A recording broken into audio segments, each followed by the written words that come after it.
Hello everybody, it's Mrs. Lawrence from West Monkton Primary. Today I'm going to share with you a story from David Walliams' The World's Worst Children. And this is a story I've shared with my pelicans and they thought it was great. It's called Grubby Gertrude. Did you know an extremely dirty child, a grimy girl, a foul-smelling boy? However dirty and stinky they might be, they could never compare to Grubby Gertrude. This was a girl who delighted in being the dirtiest child in the world. Soap and water were complete strangers to Gertrude. Everywhere she went, a huge cloud of dust and dirt and pong followed her. Needless to say, everything Grubby Gertrude touched became grubby too. Her school books were splattered and stained with unspeakable things, and despite her mother's protests, Gertrude refused to let her clothes be washed. So in no time at all, they became encrusted with dirt too. However, the grubbiest thing in Gertrude's life was her bedroom. Although her mother begged her to tidy it, Gertrude never did. She simply dropped everything on the floor. It was as if her room was a personal rubbish dump. Over time, the pile of pongy trainers, snotty tissues, half-eaten sandwiches and hamster droppings that had gone white and crumbly came up to Gertrude's knees. The only way Gertrude could make it into her mucky bed was to wade through tons of rubbish. The bedroom carpet was a distant memory. It had not been seen for years. But being one of the world's worst children, Gertrude loved living in knee-deep in filth. The grubbier the better. Now let me take a moment to tell you about Gertrude's feet. They were so grubby they looked like those of a troll. Each foot was covered in green fungus, and she had long curling toenails that she refused to cut.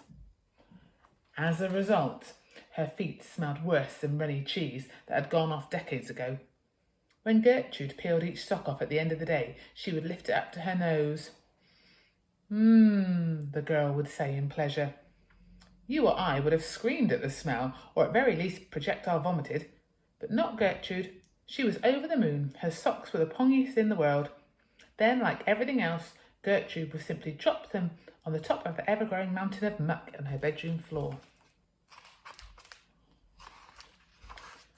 Please tidy your room this instant, Gertrude's mother would plead. The poor lady was in torment. She prided herself on keeping the rest of the house utterly spotless. If a single biscuit crumb dropped onto the carpet, Mother would get the vacuum cleaner out. The grubbiest of Gertrude's bedroom was absolutely horrifying to her. How had she, a lady who had always kept a vase of fresh flowers on the dining room table, given birth to a child who chose to live in a swamp? Bug off, Gertrude would reply with a laugh. She knew that her mother, always immaculately turned out with a hair in a swirl and a string of pearls round her neck, loathed her saying the word bog. So Gertrude always made sure she said it when she was speaking to her. Daughter, I forbid you from using that foul word, Mother would wail. What, bog? Gertrude would answer mischievously. Yes, it's a frightful word that has no place in my otherwise delightful home. Now, young lady, I need you to tidy your room. Bog off, Gertrude would shout back. If the girl wouldn't tidy her room, then her mother decided she would. As soon as Gertrude left for school one morning, Mother put a plan into action. Armed with thick rubber gloves and a roll of 100 pink perfumed bin bags, she hurtled upstairs, with her sleeve over her nose and her mouth. Such was the stinkerama. Charge! She bellowed as if she was going into battle. With all her might, Mother hurled herself against the door. Humph!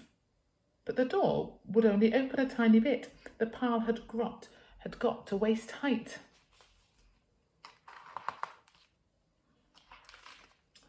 Oh! Screamed Mother as she sneaked a peek through the crack in the door at the sea of filth.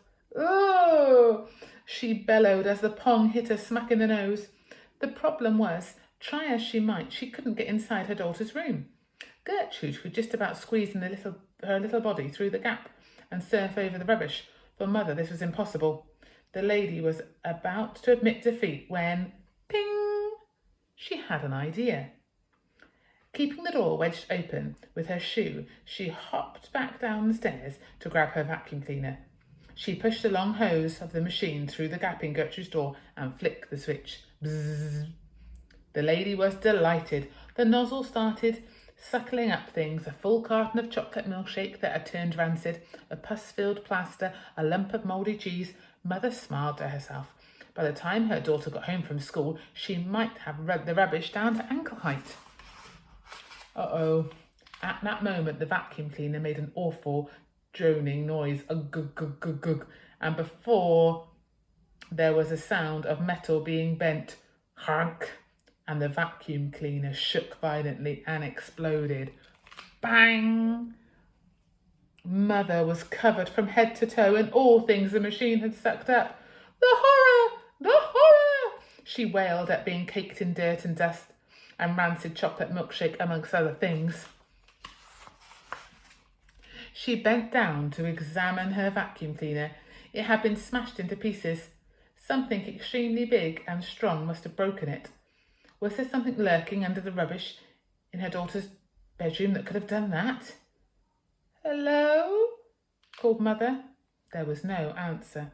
The lady dismissed it as foolish thought. The vacuum cleaner must have somehow bent itself. She staggered to the bathroom, desperate to get clean. When Gertrude returned from school, her mother was still in the bath, her 27th of the day.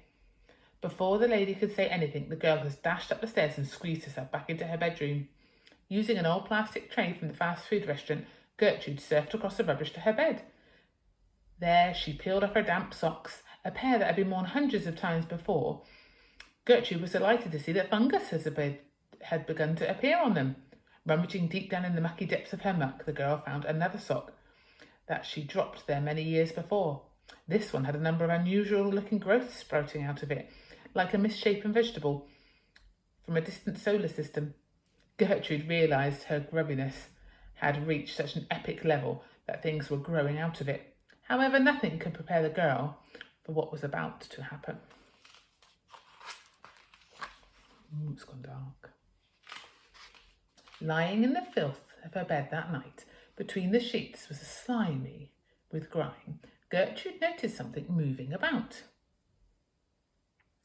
Surely the girl's mind was playing tricks on her. Was she dreaming? "Bog off," she called out, just in case there was really something hiding down there. Whatever it was moved again. The smaller bits of rubbish on the grot surface rustled, as if something swam underneath them. This was no dream, or even a nightmare. This was really happening. There was something living under the rubbish in Grubby Gertrude's bedroom. Could it be a rat? No, the thing seemed to be too big to be a rat. A giant cockroach, maybe? No, it didn't scuttle like a cockroach. Surely not a deadly snake. No, this thing didn't hiss.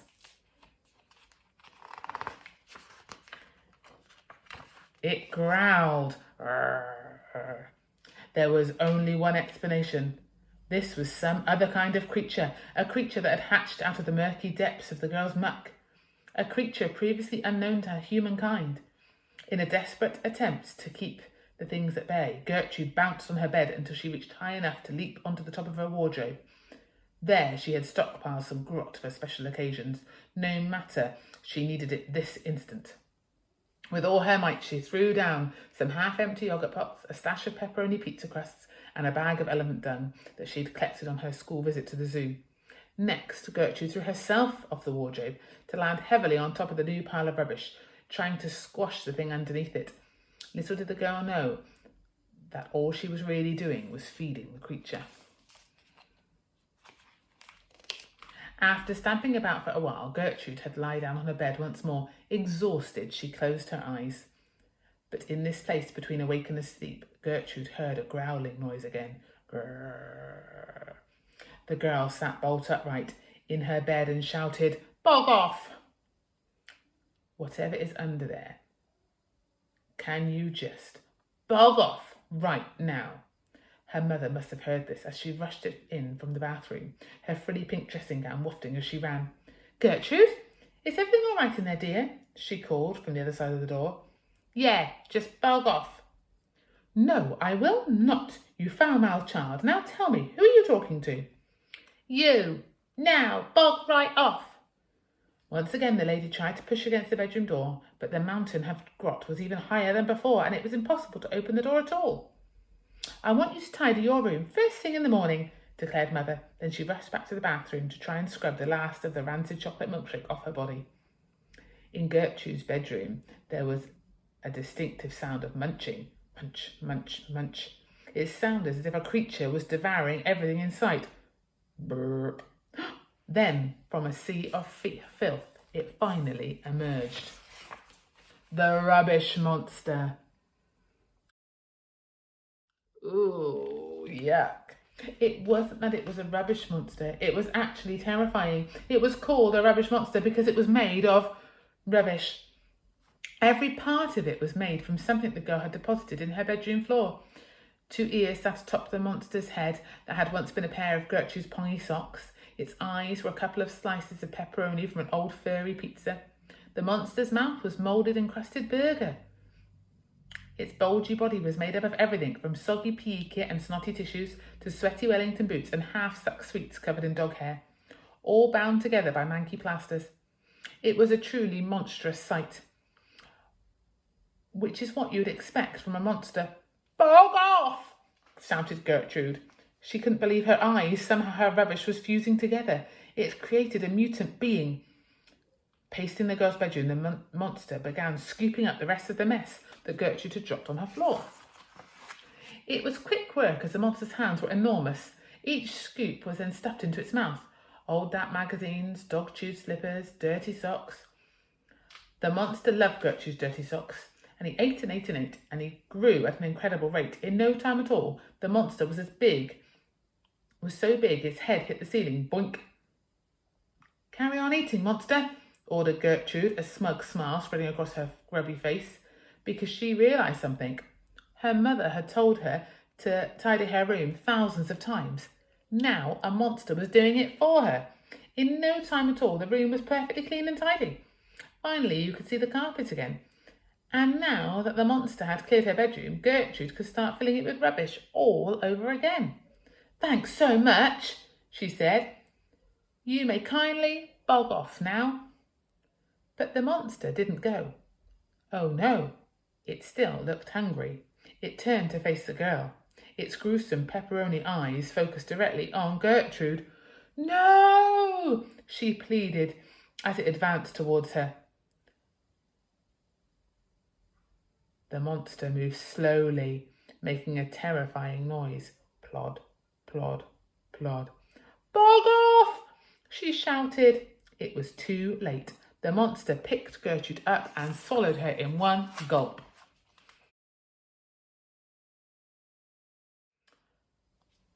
"Burp," said the monster. Grubby Gertrude had paid the ultimate price for her grubbiness. A monster made from the own girl's muck had devoured her. So, next time a grown-up tells you to tidy your room, you must do it, or this may happen to you. Thank you for listening to the story. See you next time.